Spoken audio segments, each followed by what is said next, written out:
രാവിലെ 9 മണി ആയപ്പോഴേക്കും നല്ല വെയിലാണ് കേട്ടോ. അടുത്ത 2 ദിവസം അമ്മുവിന് അവധിയാണ്. എന്നാ പിന്നെ മൂന്നാർ പോയി ഒന്ന് ചിൽ ചെയ്തു വന്നാലോ? അധികം ആലോചിച്ചു നിൽക്കാതെ ഞാൻ നേരെ കാറുമെടുത്ത് പാമ്പാക്കുട റോയൽ ടയർ ഷോപ്പിൽ പോയി കാറിന്റെ ടയർ പ്രഷർ ഒക്കെ ഒന്ന് ചെക്ക് ചെയ്തു. ഇവിടെ തന്നെയാണ് കേട്ടോ നമ്മുടെ കാറിന്റെ അലൈൻമെന്റും ചെയ്യാറ്. പിന്നെ നേരെ കോട്ടപ്പുറം ദേവി വാട്ടർ സർവീസ് സെന്ററിൽ പോയി വണ്ടി സർവീസ് ചെയ്തു. വീട്ടിലെത്തി എഞ്ചിൻ ഓയിൽ ലെവലും കൂളന്റ് ലെവലും എല്ലാം ചെക്ക് ചെയ്തു കേട്ടോ.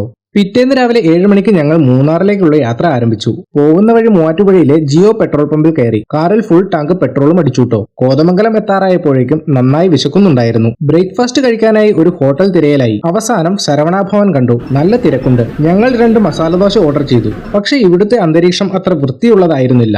മുഴുവനായി കഴിക്കാതെ ഞങ്ങൾ അവിടെ നിന്നും ഇറങ്ങി. നേര്യമംഗലം എത്തിയപ്പോൾ മൂന്നാറിലെ തണുത്ത കാലാവസ്ഥ പ്രതീക്ഷിച്ച് കാറിലെ ടെമ്പറേച്ചർ ഞാൻ 16 ഡിഗ്രി സെൽഷ്യസ് ആയി കുറച്ചു വെച്ചു. മൂന്നാറിലേക്കുള്ള കവാടം അറിയപ്പെടുന്ന നമ്മുടെ നേര്യമംഗലം പാലം എത്തി. സൗത്ത് ഇന്ത്യയിലെ ആദ്യത്തെ ആർച്ച് പാലമാണ് കേരളത്തിലെ എറണാകുളം ഇടുക്കി ജില്ലകളെ ബന്ധിപ്പിക്കുന്ന ഈ നേര്യമംഗലം പാലം. 1924 ഇത് നിർമ്മിച്ചതെങ്കിലും ഗതാഗതത്തിനായി തുറന്നുകൊടുത്തത് 1935 മാർച്ച് 2 നമ്മുടെ പെരിയാറിന് കുറുകെയുള്ള 214 മീറ്റർ നീളമുള്ള പാലം കടന്ന് ഞങ്ങൾ അങ്ങനെ ഇടുക്കി ജില്ലയിലെത്തി.